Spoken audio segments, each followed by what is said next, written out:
Om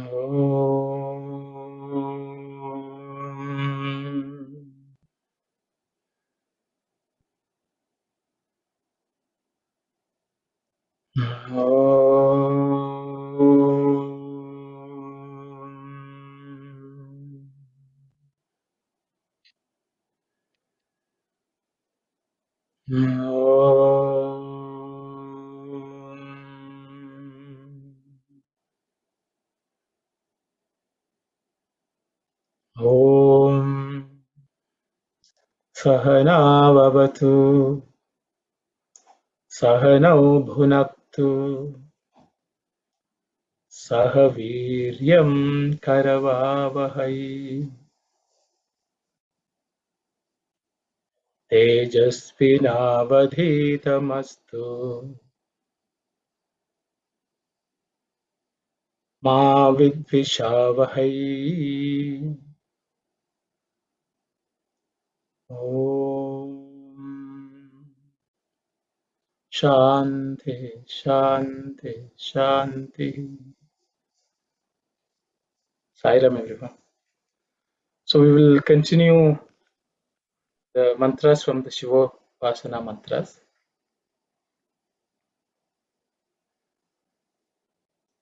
So this is the fifth mantra, the Shivapasana mantra.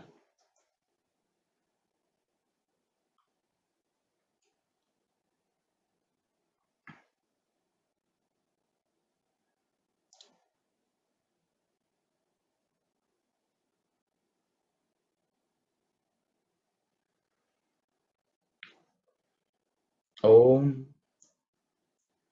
Hiranyaya Namaha. Hiranyaya Namaha. Hiranyaya Namaha. Hiranyaya Namaha. Hiranyaha. So that is the simple noun. Hiranyaha. So the meaning I have given is one who is golden. Hiranyam means gold. So Hiranyaha means one who is gold. Okay, the golden one. I've also given the meaning one who is beneficial and delightful. Okay. The he stands for what's called hitam. Ra stands for something called ramya. Okay. So maybe I should put that. I'll just type it so that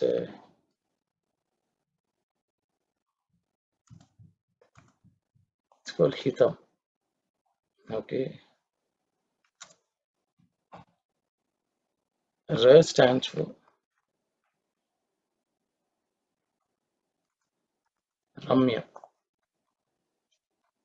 I have a couple of other slides where I'm going over this, but because in many places God is described as Hiranya, gold.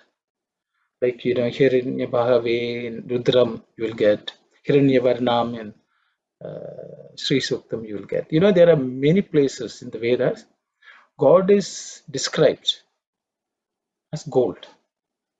People can wonder, why this word is used.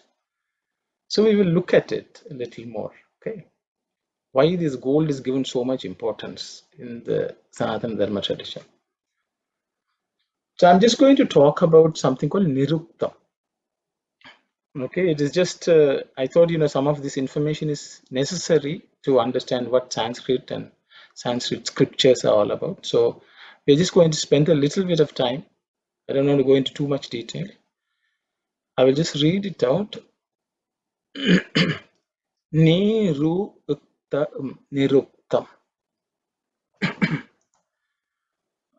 It is one of the Vedangas.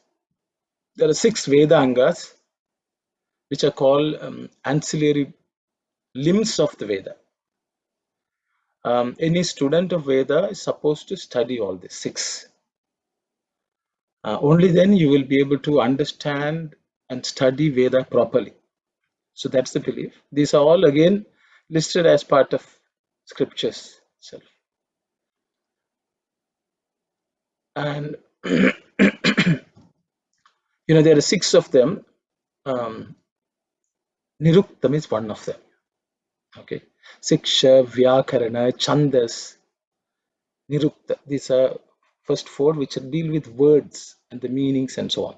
One is Siksha, Vyakarana, Chandas, and Nirukta. We are just going to talk about Nirukta because Nirukta talks about meanings of words. Then there is also Jyotisha and Kalpa. Jyotisha is the time factor, and Kalpa is the various dimensions, mathematical dimensions of how Yagashala has to be built.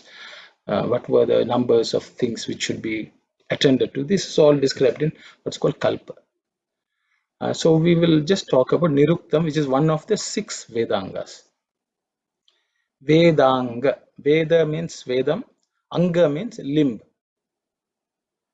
Okay, it is the science of etymology. Okay, it's basically how the words are constructed, how do they originated, what are the root sounds. All these are dealt with in Niruktam. Niruktam means there are 2 words, Nir or Nir Uktam. Nir actually is Nih. So what they say is, I will go to this one basically. Ni stands for what's called Nishesha. That means without any residue. Uktam. Uktam means to say or state. So Niruktam allows you to understand what the Vedas are saying without any doubt, completely, without any little trace of doubt. So that subject is called Niruktam. Okay. So one has to study what the roots which form and so on. So how the word is derived. First of all, how the word is derived. Deriving a word from something which is usually an action, a verb. All words in Sanskrit are considered formed from what are called dhatus, which are verb roots. Because this world creation itself happens when that some action has taken place. So everything which has happened has come out of some action. So it traces back the origin of that object which we are seeing, or even this concept we are seeing, by going back to the roots. Okay, deriving a word from something. It explains the words without leaving out anything. That is a subjective Niruktam. Often what doesn't seem to be stated. If a normal person may think that, oh, it is not stated, but actually it is stated, but we cannot perceive it. When the rishis have said something, they have said much more than what we can understand. So that's why it's called, that subject itself is called Niruktam. Niruktam is considered the ears of the Vedas. Everyone says we are listening. Shruti means to listen. Niruktam is considered the ear of the Vedas. So if you understand Niruktam, you will be able to listen to the Veda properly. That's the belief. Okay. The oldest. So one of the most, see, there are many rishis would have written, talked about, taught this, but what is available to us is by someone called Yaska, a rishi called Yaska Rishi. His work is only available today as Niruktam and Nighantu. Nighantu is something like a synonyms, thesaurus, you can say. It tells you various words which are similar, one word having many meanings, and it lists out lots of words and roots. Okay, but we will not, I thought I will just mention that. Okay, so I will go to the next slide. So the word Hiranyam is explained in Nirukta. Hiranyam Kasmat, that's the way it starts. From where, how does it come? How does the word Hiranyam come? Kasmat, from where? Okay, how? So I'm just going to read it because it's for every word we may not have, but for many words there is description. So I thought we will just go over that. Kriyata ayamya manamiti. Kriyata ayamya manamiti. Va means or. Okay. Oh, and. Kriyata ayamya manamiti va. Kriyate jana janamiti va. Kriyate jana janamiti va. Here you can say janat janam. So it has become a sandhi. You can see two jas. Okay. This is you're not learning Niruktam itself, but I'm using it just to give you some a taste of it, a glimpse of it. Kriyate jana janamiti va. Hita ramanam bhavati iti va. Hita ramanam bhavati iti va. Haryaterva syat prepsa karmanah. Haryaterva syat prepsa karmanah. So it has described gold in 4 different ways. So we'll just look at them. Hriyata ayamya manamiti va. Okay. What it basically, Hriyata means to take. Okay. Hold. Okay. Or grab, whatever you want to call it. So that which is taken ayamya manam, that means it's stretching. You stretch it. That which is taken after stretching. That's what it says. You can say why this is given so much importance. This word ayamya manam, which is stretching.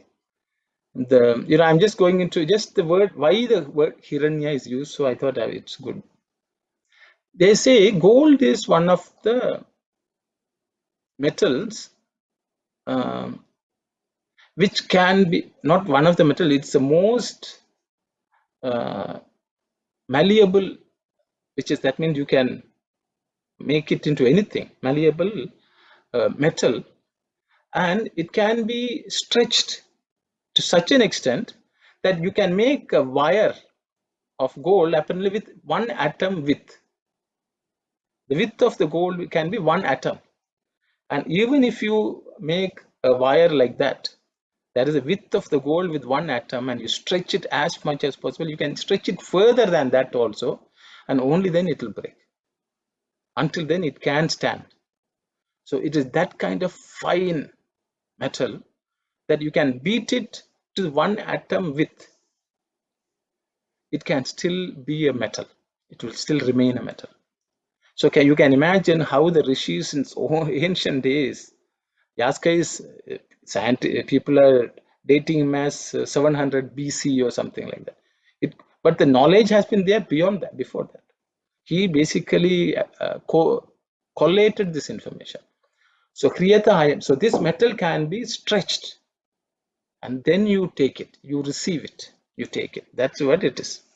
So that is why it's called Hiranyam. Okay. Kriyate jana janamiti, or circulated from person to person. What it basically, from person to person, it can be transmitted.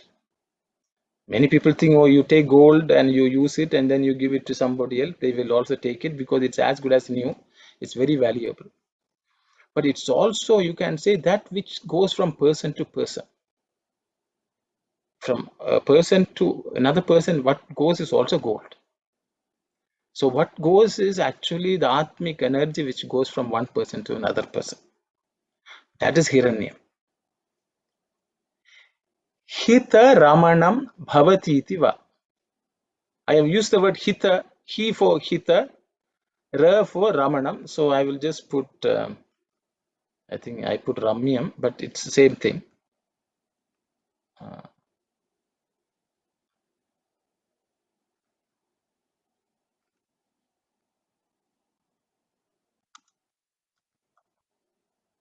Okay, I'll just put that also there. Sorry. Okay, Hita Ramanam Bhavati. That which is Hitam. Hitam is beneficial. Ramanam means delightful. It gives you joy. Say Rama, Ramayati iti Ramaha. God is considered the most pleasing person. Okay. Ramanam. So Rama is the word Rama itself comes from that. Who delights everyone who looks at it. So gold has the capability, anything which is like that, which is beneficial and gives delight to everyone, that is Hiranya. So God is that thing or that principle which gives us all that is beneficial and all that is delightful. Okay, that is Hitaramana. That is called Hiranya. Somebody has put a question. Yes, brother, I will come to that. Okay. Okay. Haryaterva syat prepsa karmana. Haryaterva means it has come from the root Hari. It has also come Hari, from the sound Hari it has come with her and ra. Okay, syat prepsa karmana, because it is something which we yearn for. God is someone who is worth yearning for. Okay, yearn for. So anything which you yearn for is gold, Hiranya. So you can, there are four meanings. It is not only the metal, but Brother Thasan said, gold doesn't rust. Yes, the gold is the least reactive metal, because we are going to this little bit of chemistry. Some metals are called noble metals.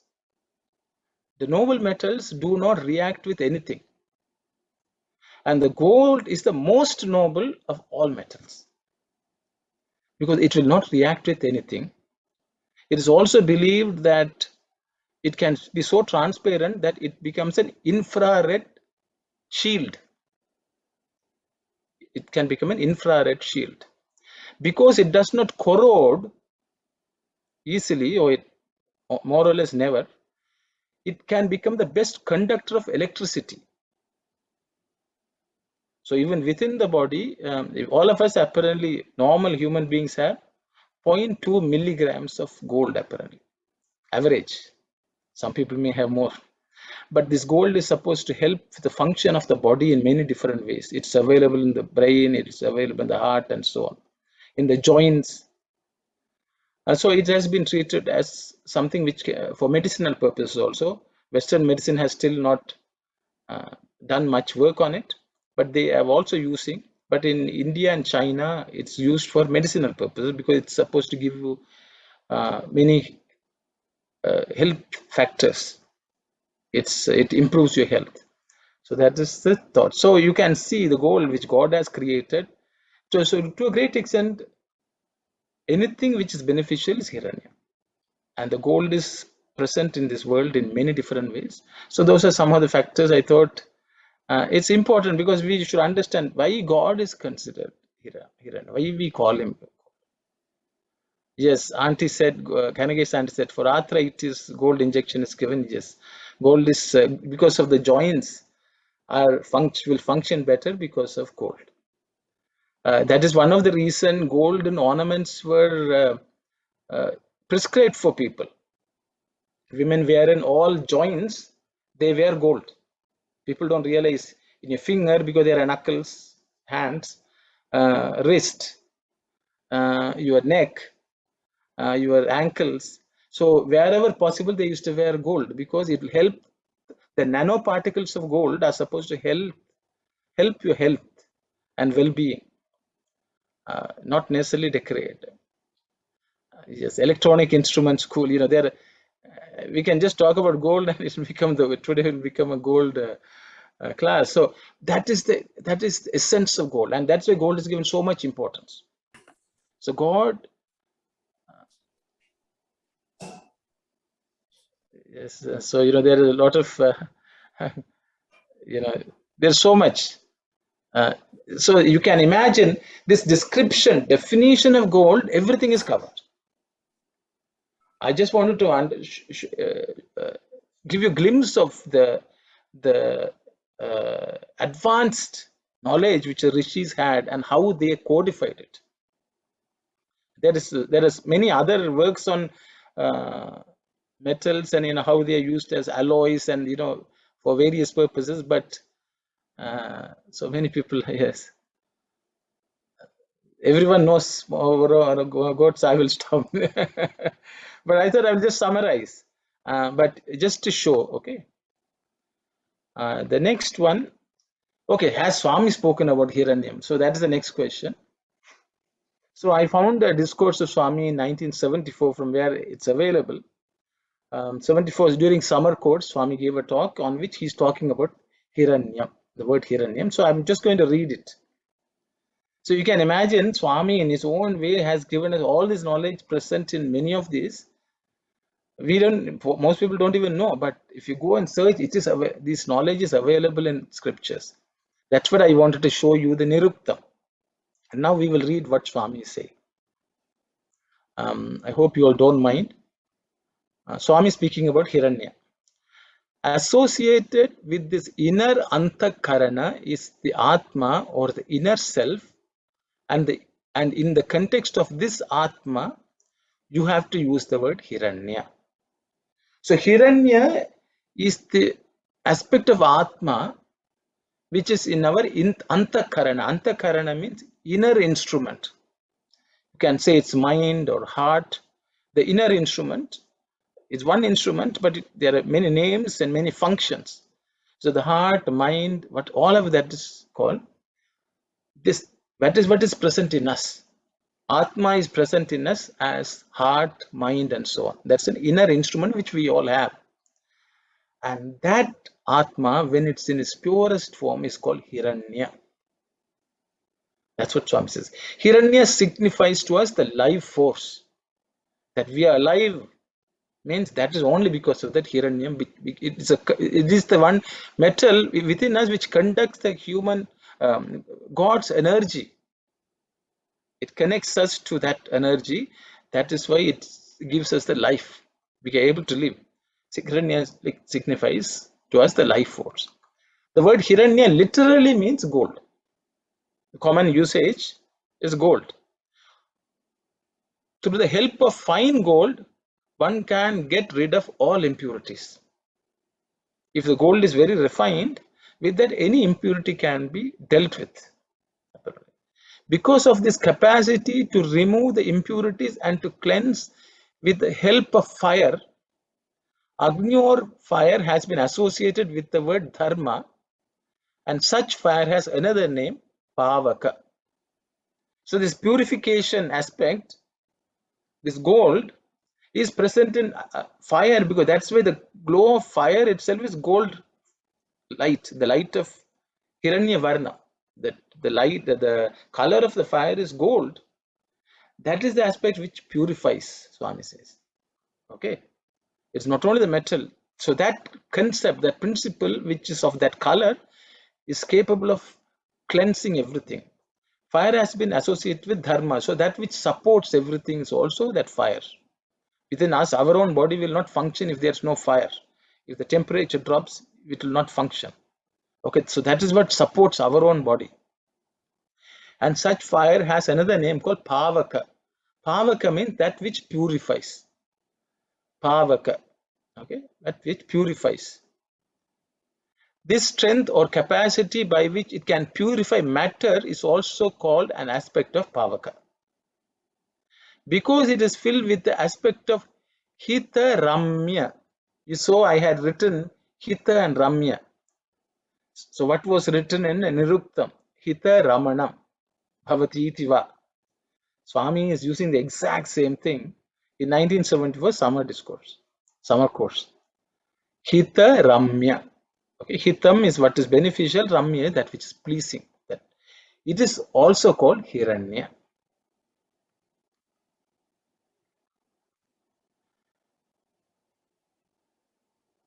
The subtle body is to be described as Hitaramya, but gradually the name has changed into Hiranya. Apparently, the subtle body was originally called as Hitaramya. Hitaramya. It became Hiranya.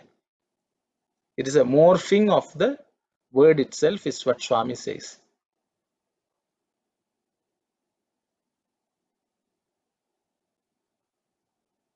Yes. So I think there are some comments. I will just.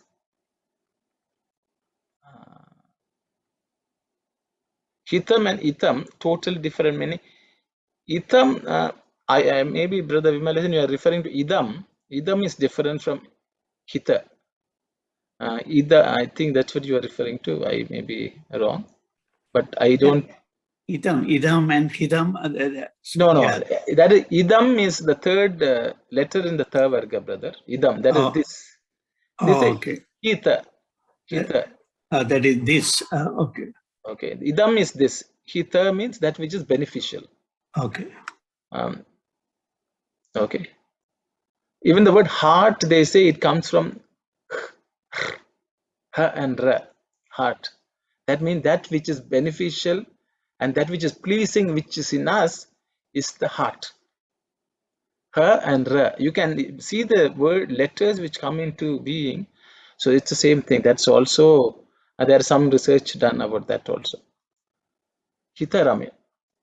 Here the aspect of Brahman associated with Hiramya has been dealt with the aspect of Saraswati. Saraswati is also the same aspect, Swami says. Just as Agni can cleanse, purify and remove all impurities in matter, the inner organs can be purified by Saraswati. Saraswati is the purest sound. Purest sound also is capable of cleansing us, because Saraswati comes as speech. So Swami is talking about this. In 1974, it's the discourse in Samashavas, the 22nd discourse. God is above all sense perception and is omnipresent. So that is Hiranya. So when we say Hiranyaya Namaha, it symbolizes everything that's pure in this world, everything that is beneficial in this world, everything that is pleasing in this world, which actually is the God particle or God concept, principle, which is present, which makes that, gives that quality to anything in this world. If anyone is pleasing to us, it's because the God within is reflecting through that person, and that's why it's. If somebody is doing something beneficial, that's also God reflecting through them. That is what is Hiranyam. So to that Hiranya, we are praying. That's why Hiranyaya Namaha.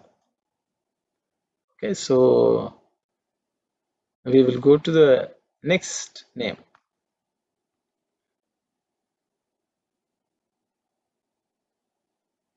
Hiranya Lingaya Namaha.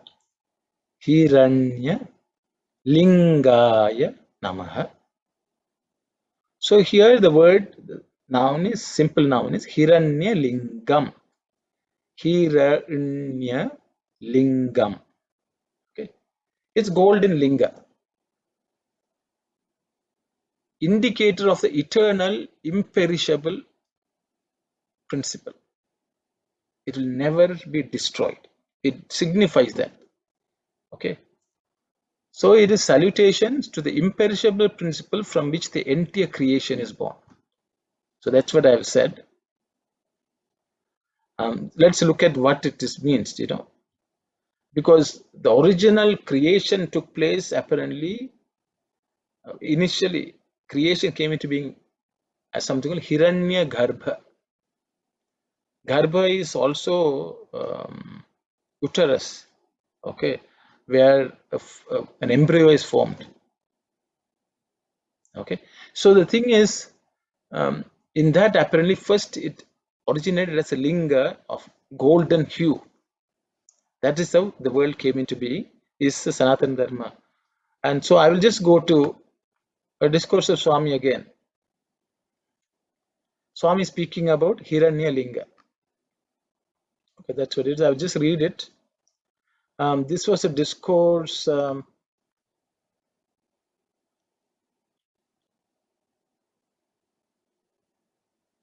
Let's see, I made a mistake. I think 1 second. Sorry about it. I have gone back. Okay.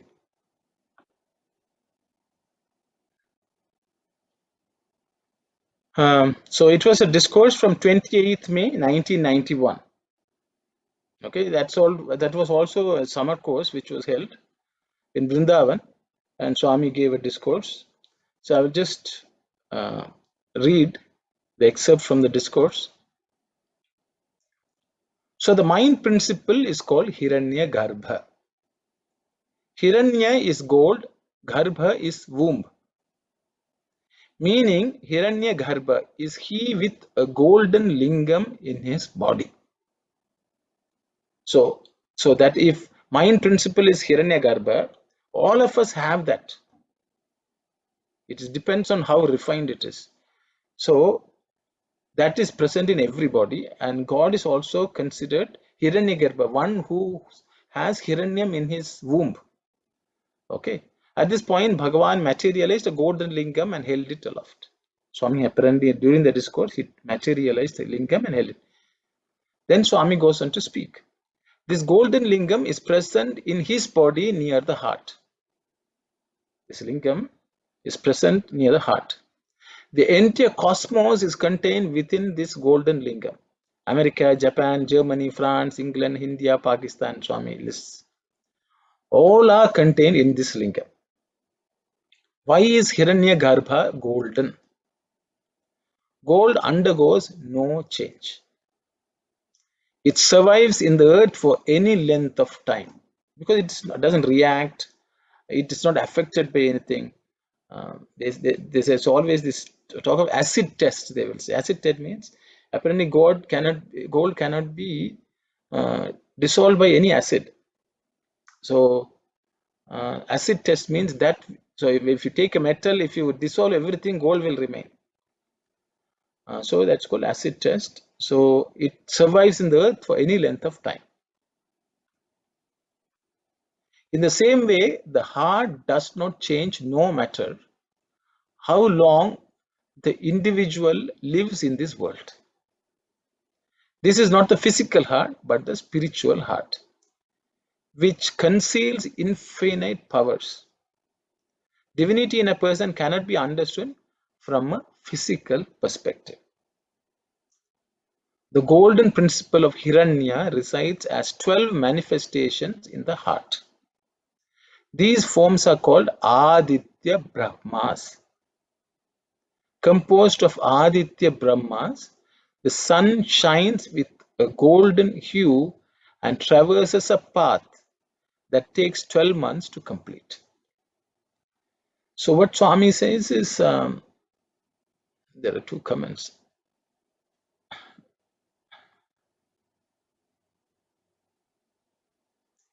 So Swami is telling, so Aditya, in the Suprabhatam, I think we already looked at Aditya Ranupadi Samasta Loka. When the sun rises, Aditya Ranupadi Samasta Loka. Is the first Ishvaramba Sutta Shriman Purva Sandhya Pravartati Uttishta Satyasaicha Kartavyante.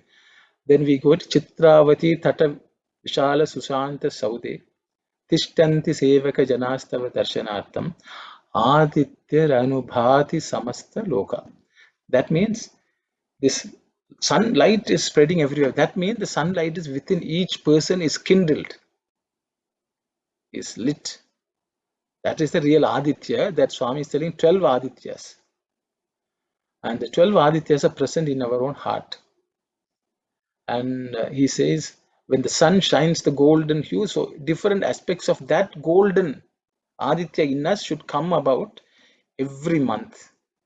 Is what Swami is talking about. So when we pray to that Hiranya Lingaya Namaha, we should invoke the divinity within each one of us. And the Hiranya Linga, which is present in every single being in this world, that will never die, imperishable Atman, that which gives everything beneficial, does everything beneficial, that which speaks everything beneficial, that is always pleasing to anyone and everyone, capable of giving delight. That is the name Hiranya Lingaya Namaha. So when we say that, we can visualize and we can invoke the Hiranya Lingam within us. That is the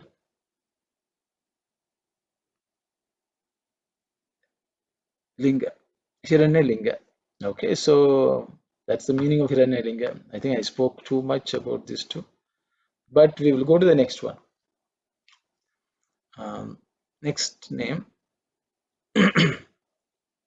Suvarnaya Namaha. Suvarnaya Namaha. Suvarnaha is the simple name because this is the fourth vibhakti. I think I have already spoken. To that Suvarna, our salutation. So Suvarnaha means the name of the Lord. One who is of auspicious glow, silvery one. The word Suvarna has been given many names. Okay. Even gold is also called Suvarna. Silver is also called Suvarna. Any precious metal is also Suvarna. Anything beneficial is called Suvarna. Anything which is tasty is also called Suvarna. So Suvarna has many meanings. But we'll just look at Su means auspicious, which all of you know. Varnaha means color, quality. Suvarnaha. Varna also means people say caste also, you know. So that's a quality in us. That is Suvarna. So that which is the most auspicious quality, that which is the most auspicious color, that which has the glowing, auspicious glow in it, that is Suvarna. So we are saying salutation to the Lord or Master.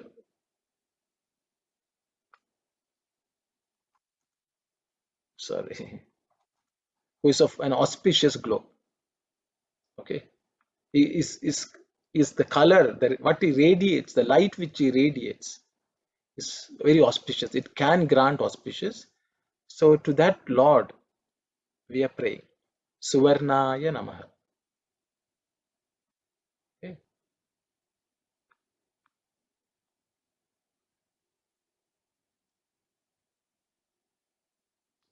Suvarna Lingaya Namaha.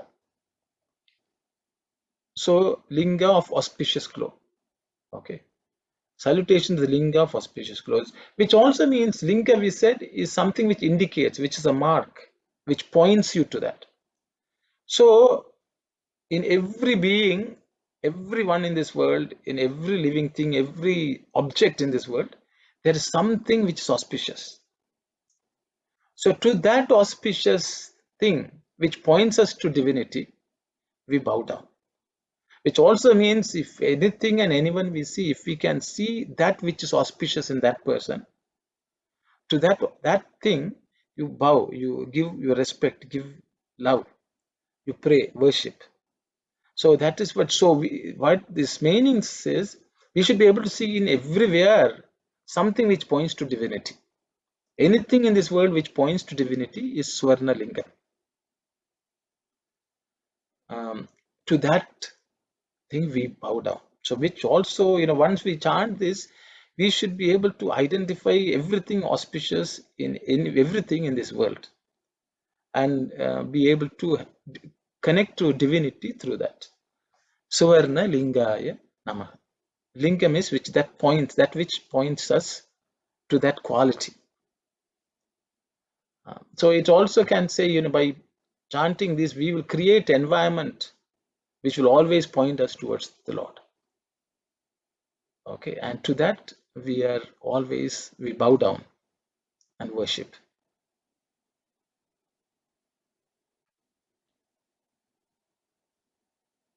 The next name is Divyaya Namaha. Divyaya Namaha. Divyaha is the simple name. Divya means that one which is effulgent, who illuminates, shining. That thing is called Divya. Okay. It also can be divine, heavenly. Devaloka. Devaloka is considered heaven. So that which is from the Devaloka. Or divine. Devas are also divine beings. So that which is heavenly, which is divine, and which is also effulgent, which gives light. Divya means that gives light, that with the light of which you can see it. Like sun is God means sun is emitting light. So with the use of the light which sun has Emitting, sun is emitting, we can look at sun. So anything in this world or anyone in this world, when they radiate light, with that light you are able to perceive that person. That person is Divya, which all of us are. So that means there's light within us. If that light shines through us, then we will become divine. So anything and everything, everyone in this world who is able to emit the light within, which is present as God, through them, and that person becomes divine. And to that Lord who comes through as divine light from everything and everyone, to that Lord we bow down. Salutation to the one who is effulgent, heavenly, and divine. Divyaya Namaha. So in the next name, Divya Lingaya Namaha. Divya Lingam, okay, Divya Lingam is the name, simple name, which is mark of divinity. Okay. So to all the Divya Linga in this world, we bow down. Divya Lingaya Namaha. Whenever we see something which embodies that divinity, that which points us to that divinity, to all that we bow down. Salutation to the mark of divinity. That's what I have put. You can say lingam of divinity. Anything which points us to divinity is Divya Linga. So that's why, sometimes they will Divya Mangala Vigraha, like that, there is sometimes one who is Divya, divine, Mangala, who grants auspicious, Vigraha, a form. Divya Mangala Vigraha is Divya Linga. Anything which takes that light or Mangalam, which grants auspiciousness, when it is made into Vigraha, when it's caught into an object form, that is Divya Mangala Vigraha, which is Divya Lingam. So to that we bow down. Divya Lingaya Namaha.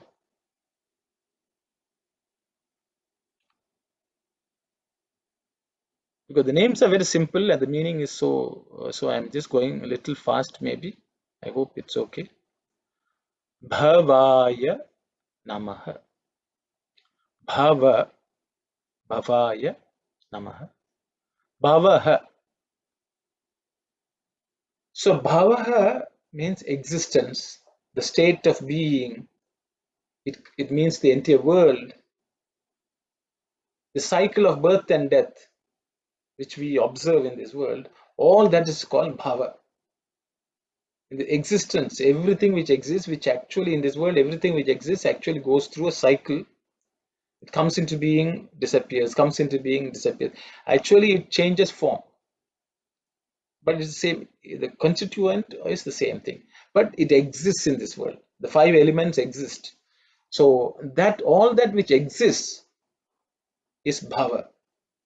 So the belief of the rishis or their understanding is in this world everything is God, that is why it exists. We may see things changing, but even though things are changing, the real thing remains always. So bhava means that which exists. Like we chant the name Sukhino Bhava. Let it remain. Okay, let it remain as Sukha, one with happiness. Everything in this world be happy. Let it be. So Bhava is be, to be.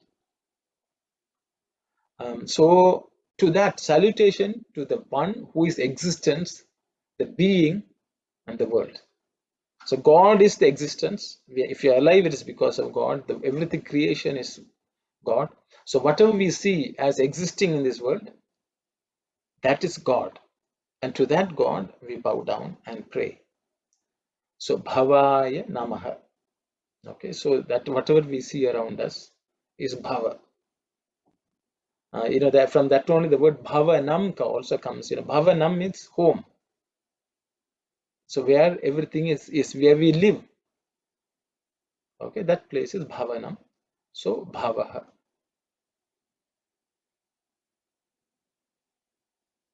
The next name which I have is Bhava Lingaya Namaha. Bhava Lingaya Namaha. The simple name is Bhava Lingam, the symbol of the world and existence. Salutations to that which symbolizes existence. You know, everything in this world is actually Bhava Lingam, because it's a symbol of existence itself. We look at something, we look at somebody, they all remind us that we exist. So anything which reminds that we exist, we are, that lingam, to that lingam we bow down and pray. That's Bhava Lingaya Namaha. So those are all the names which I have listed out today. I will just go over the names once more and maybe recite each of them 3 times. I think one of the sister had asked that we do that. So I'm just going to do that, and then maybe if there are questions we can go over.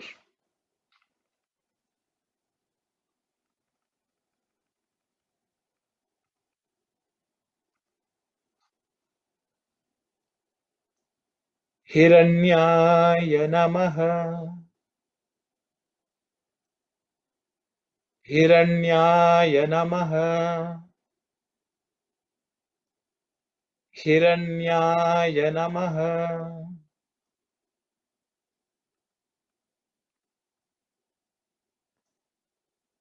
Hiranyalingaya Namaha. Hiranyalingaya Namaha. Hiranyalingaya Namaha.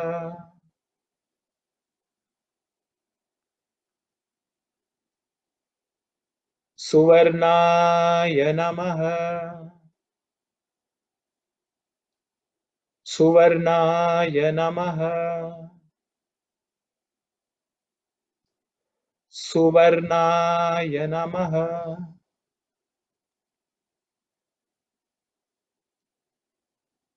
Suvarnalingaya Namaha.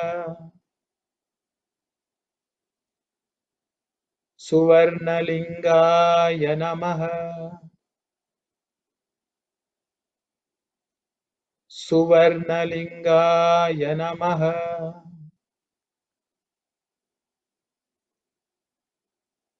Divyaya Namaha. Divyaya Namaha. Divyaya Namaha. Divyalingaya Namaha. Divyalingaya Namaha. Divyalingaya Namaha.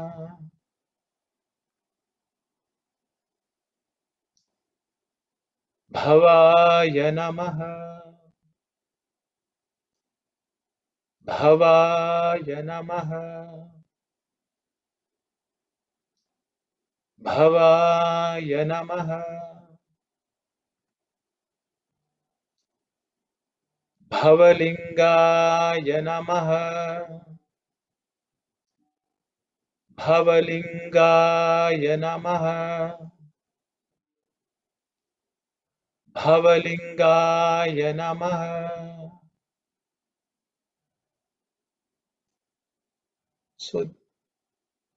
So this is what I had prepared for today's class, but I think I have 10 minutes, 9 minutes left. I think maybe I didn't estimate the amount of time required well. But if there are any questions, if you want anyone want me to go over something again, please let me know. Yes, Brother Dasan, go ahead. Welcome, brother. The Divya Namaha, that means is the light that we cannot see it our naked eye, and sunlight we can see it. So that means the Atma, the form of the Atma, the Paramatma, is light.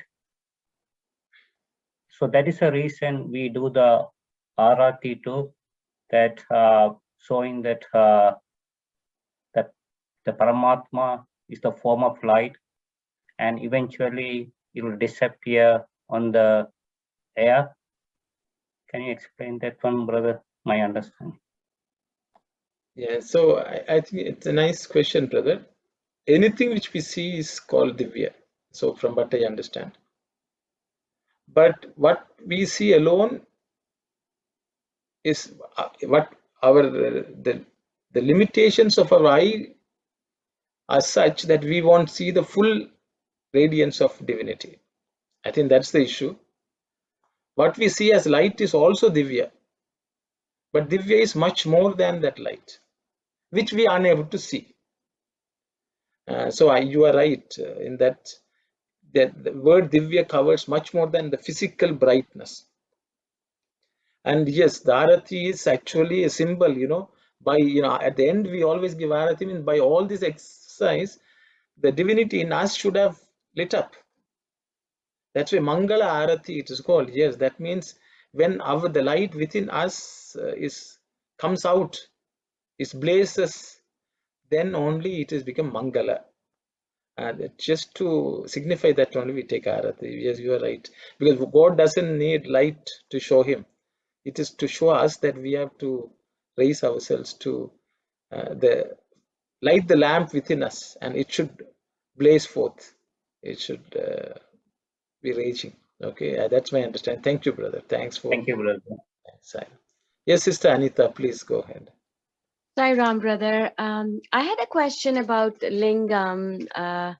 Lingam specifically means existence, you said, right? Anything that exists from divinity or something. So, Swami says lingam is that which is liyate, that in which everything merges. Okay. It also points us to something which is beyond that. So that is what is lingam as I understand. So you take an object which points you to something through that is lingam. So for example, if we are going to London, Ontario, the signs, the road signs which point us, or London, you're on the way to London, that is everything is lingam. So lingam is that which marks, indicates or points you to something. Like a landmark. Landmark. So like when we go to pray Lord Shiva, and then the lingam which is there, what does that signify? I'm always confused. Like people have different explanations. It's confusing. So the understanding is, it is, Swami, I think last class, I think Swami said, just the way Om is the symbol of God, perfect symbol of God, perfect representation of God, Om. Lingam is the perfect representation of God in a form. In sound, Om is the perfect representation of God in its completeness. Lingam is the complete representation of God in a form sense. So if only we can be able to see divinity and relate to lingam, then that is the maximum you can ever imagine in a form God, because that does not have any imperfections, it does not have any limitations, it is complete, whole, whatever you want to call it. So that is what the rishis believed. So whenever they saw lingam, they were able to experience and see God in its complete splendor. We like human forms with which we can relate, because we like certain aspects only. But the rishis, they say they saw everything as lingam. So that means if you take the entire world and put it into one bowl, that is actually lingam, and the small lingam which represents that concept. We look at the entire world and see only God. So that everything merges into that, and that anything in which everything merges and we find God, that is lingam. But I think just for our practice, we make a form and then we pray, an oval-shaped stone, so that one day that will expand and cover this entire world and include everything, and we only see lingam and nothing else. That's my understanding, because that is the way we should experience God. We should not see any difference. True. Everything is contained in that. So that is my understanding of Shiva Lingam. But we go and worship something because we have to start somewhere. Like just the way I think what does apple mean? Somebody will show one apple.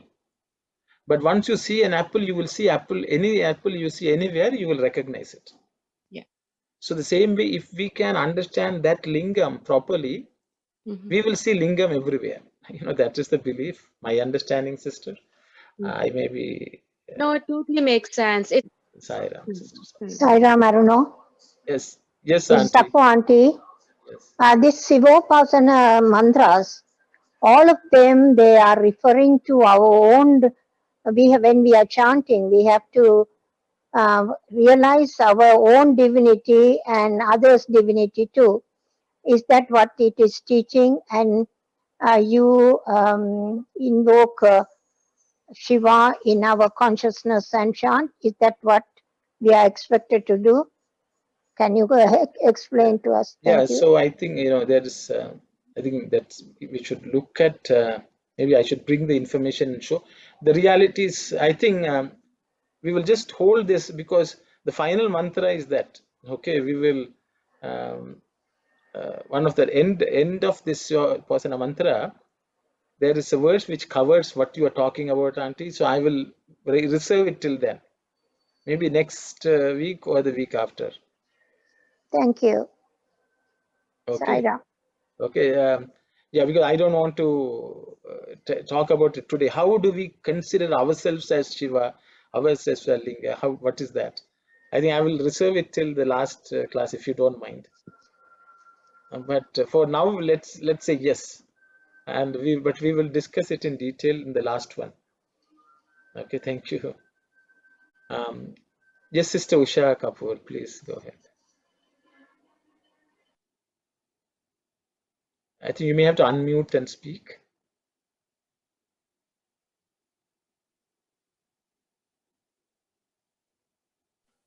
Sai Ram, brother, thank you. Sai Ram. Usha here. Thank you so much for fulfilling my request that reciting each mantra 3 times, it helps to pronounce it correctly. So a couple of weeks ago, you have done one mantra. I'm still struggling with that. If you can recite that, please. Which one is that Om Bhadram Karne Bhiya. Oh, Bhadram Karne Shruniyama Deva. Yeah. Okay. Yes, please. If you can just recite it again. And okay, sure. I have a paper in front of me and I just want to go over, please. Okay, sure, definitely. Thank you. I will go through all the questions and then do it, sister, if it's okay. All right, no problem. If not this time, so maybe next week. No, we will do it. I will just pull it up and put it on the screen, and then we go. Okay, all right. Thank you. Thank you. Yes, Brother Kumar. Thank you, brother. And I was very interesting when I was listening to everyone's conversation. I know that you started with Nidhanapataye Namaha, and then there are 3 and 6 lines. I'm just my understanding. We always say for instance, when we did today, Bhavaya Namaha, Bhavalingaya Namaha. My understanding, I don't know, maybe I'm wrong, but I think partly you explained. Bhavaya Namaha, we say that, and then we are saying Bhavalingaya Namaha. Is it something that we are trying to signify and say, okay, one point you're formless, then when we say Lingaya Namaha, Bhavalingaya Namaha, that's what I think you mentioned. I think when in the conversation, because everything in the first 6 lines, you always talk about, I think it's called Nirgunam and Sargunam, I think Sridhar Sai talks like that. I love that. Exactly, brother, yes. Okay, that's one thing I wanted to, that's because that was my understanding whenever I recite this mantra. So thank you for that. Yes, Brother Vimalesan, please go ahead. Saira, No, this is only a request, but I don't know whether that will be okay with all the participants. But you are doing that's what you are doing to some extent. But what I'm saying is, no, there are different streams of Veda chanting classes going on. I am in one of that. So our guru said in the last class we have just finished Shivapasana mantra. And next, we are going to do Swasti Mantra that you have, that's what I was asking you. You did the other day already. And then Mantra Pushpam, then Ganesha Dharvasisham. So at least for now, this is the order. So what I am requesting is, you are doing this, but no, I'm able to relate and enjoy and understand more because while parallelly doing. So if you can keep the timing to some extent at least with that, it'll be nice. So I'm just requesting, but it's your decision. Sure, brother. You know, that's the whole idea. I want people to benefit and relate to something, because the problem is we can study a lot of theory, but you know, if you're not to be able to relate to it and apply it on a regular basis, both are Exactly. lost. Yeah, Exactly. so I understand. That is the whole reason I'm doing I will do as much as possible. I will align it. Exactly. So That's what the thing is, yeah. once people learn how to read it, how to chant it, then to know a deeper meaning will be useful, because whenever you are chanting it again and again, you can bring to mind the meaning and, you know, relive that. That is the whole idea. Right. Thank you. Yeah, I will try to align it as much as possible. Thanks. But there has been a lot of requests for Rudram, but I will try to divide the class later on into half when I start Rudram. I will do for half an hour Rudram, 1 or 2 names, and then I will do what the mantras which you all are learning. So that way I don't disappoint anyone. Thank you. I hope it's okay. Yeah. Yes, Kalyani, please go ahead. Oh, Sai Ram, Uncle. We were talking about the lingam earlier. I was just wondering, is there any significance to, because the lingam that Swami materializes is like an egg shape.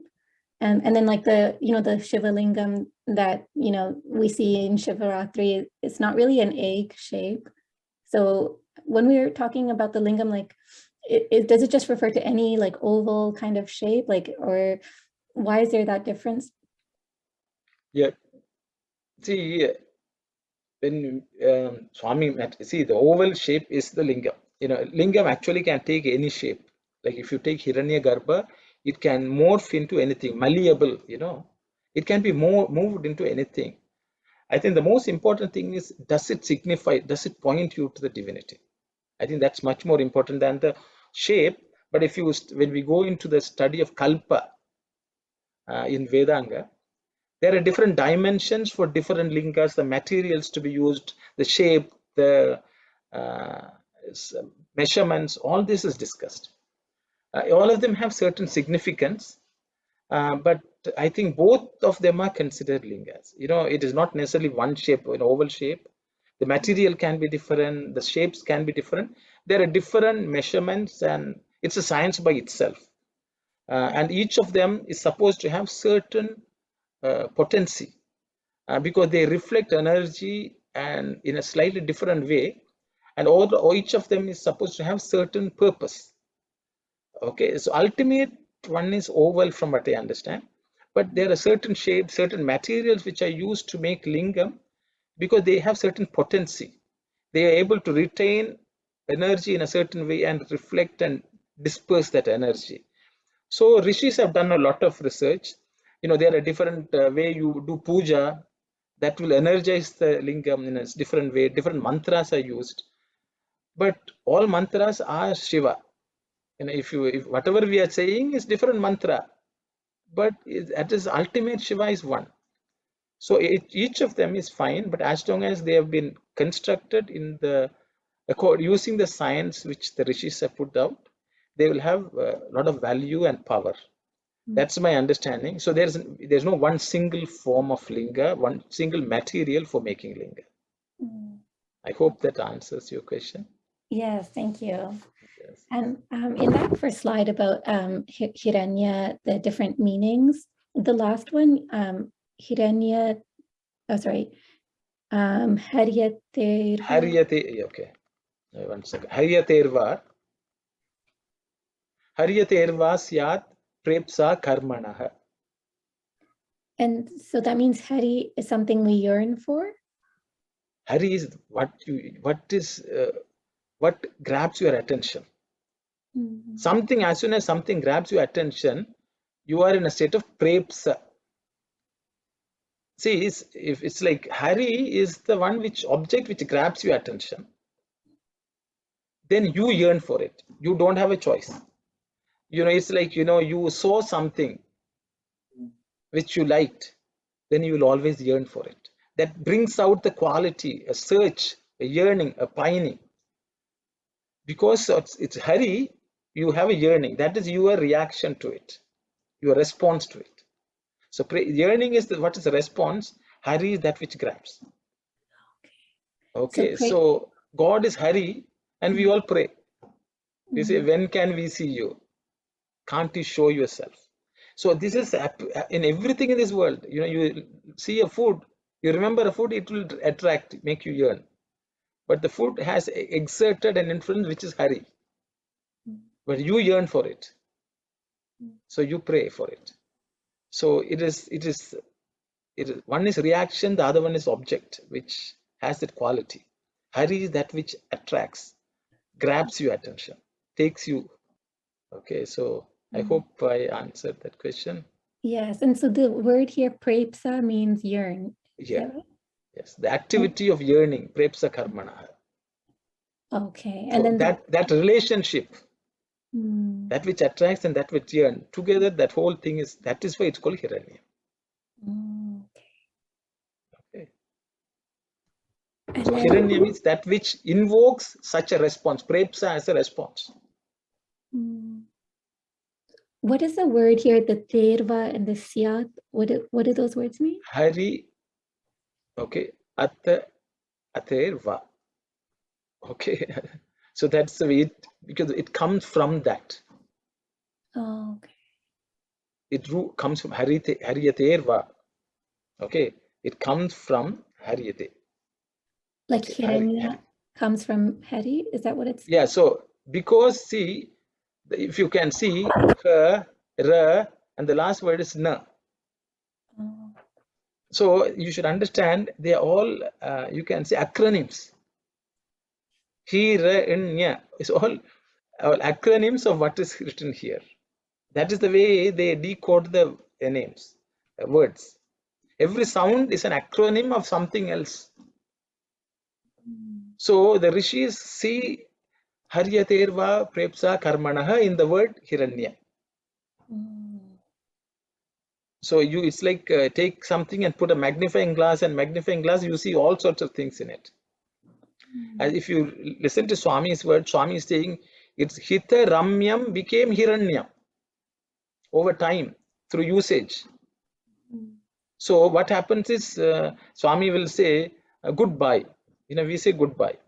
Originally it was God be with ye. God be with ye has become goodbye. So now you try to pull out the meaning. Good means originally it was God. By be ye. Be is ye. With is gone. No one even remembers. Ye is why ye. God be with ye. Now it has become goodbye, and Swami says it becomes bye also. Okay, so that is the way human beings sometimes, through usage, lose the essence. But what the rishis do is they go back and expand it.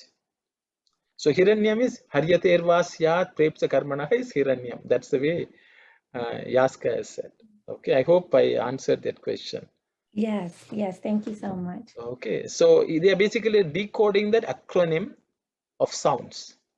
I don't know whether I am using the right terms to explain it. No, that makes sense. Okay. And then just about the Swami's discourse about Hiranya Linga. Yes. So when Swami's saying this golden lingam is present in his body near the heart, yes. like is it God's body? Or? Yes. So, you know, the thing is, every human being also has something. See, I think if you go to Narayana Suktam, it will say, Nila Toyata Madhyastad Vidyulleke Vabhaswara, you know, like that. Apparently, in all of our bodies, within in the in the vertebral column, between I think 12th or something, you know, the vertebrae, there, that is the rough point geographical description. There's a lightning spark, Vidyulleke. Okay, spark of lightning which is present in us, which is the lingam. That's what Swami is referring to. So all of us have that spark, even from a physical point. Swami says it is present. So that lingam is present in every being, but in the law, in that is God. So you know, if we say physically, is it present? But it is light energy. So it is not a physical form. Lingam is not necessarily a material, physical, gross form. It is also a form of light. That's why in South India they have lingam in different form, different elements. Chidambaram has Akasha as lingam.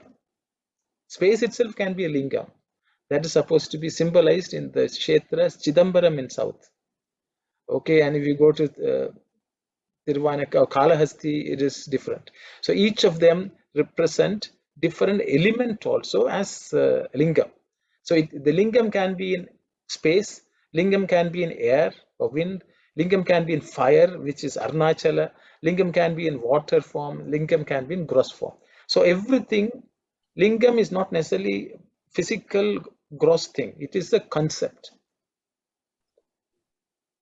I hope I don't know whether I confuse more than the question which you asked. That makes sense. So then what does it mean by the lingam is present in his body near the heart? Physically also it is present, which is what I said, near the vertebrae column it is present. Nila Toya Madhyastad Vidyulleke Vabhaswara. There's a spark of linga which is present physically also. Okay, that is what it is. That's what the rishis believe. So maybe you can see there are certain, I am not an anatomy expert. They say between in the vertebral column, if you go into the nerve centers, it is present. That is the belief. Okay, that's what the rishis have described. Even physically, it is present. And that is what makes the heart function. You know, people wonder how is the heart beating. There's a battery cell which makes it beat. And the battery cell is considered that Hiranyagarbha linga, which actually is able to channel the electricity from divinity, life force, and make the heart beat. So that is the way rishis conversed. Because you need to have the battery near the main organ, which is heart. So it is supposed to be present there, and that is from where it actually sends pulses of energy, which is prana, which makes the body function. So that is the physical belief also by rishis. And then just the last part I didn't understand in the it says about the 12 Adityas. Yes. So there, Aditya means sun? Yes, Aditya means, if you look at it, the sons of Aditi. Okay, you know, if you go into Puranic literature, because sometimes to describe something we need some words to describe. So Aditya, there are 12 aspects of this divine light within us, and that is supposed different aspects of it apparently comes to into being. That's what Swami is talking about. Dwadasha Aditya, I mean that's a separate topic, but Swami is saying that divinity. 1 second.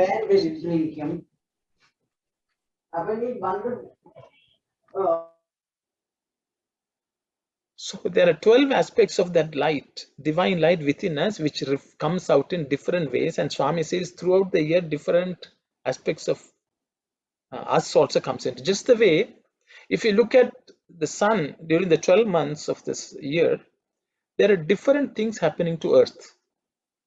Okay, there is winter, there is summer, there is spring. but it is all happening because the sun rotates. All these aspects are present in the earth, but they become manifest at different points in time. Okay, which ultimately the divine energies different forms. That is the 12 months. So in our heart also Swami says those 12 happen through the cycle of sun. That's why Jyotisha is given a lot of importance. Then we are going into astrology. What are the 12 mansions of the solar mansions, and what happens in each of the mansion, and what qualities come out. So that is why Jyotisha is also part of Vedas, because we need to know at what time, what type of sadhana should be taken so that we bring out the best in us. Okay, that is why you look at the time. Just the way in the spring only you can plant a seed, if you know what is the nature of spring. Because for a spring in southern pole, it will be winter. That's a different, or fall or whatever.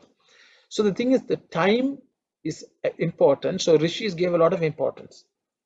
So because we are reacting to the energies cycles around us, so Swami is just touching on that. That is why Jyotisha is important. Which month, what does it do to us in our mental, spiritual state? So appropriate sadhana during that time will bring out the best in us. Just the way we have to do different things during different seasons. Of course, if you have a greenhouse, you throughout the year you can produce whatever you want. So until we have build a greenhouse within us, we are sort of tied, and we are we are bound by the worldly forces around us. That's why Swami is sort of touching the 12 mansions through which the sun travels within us also.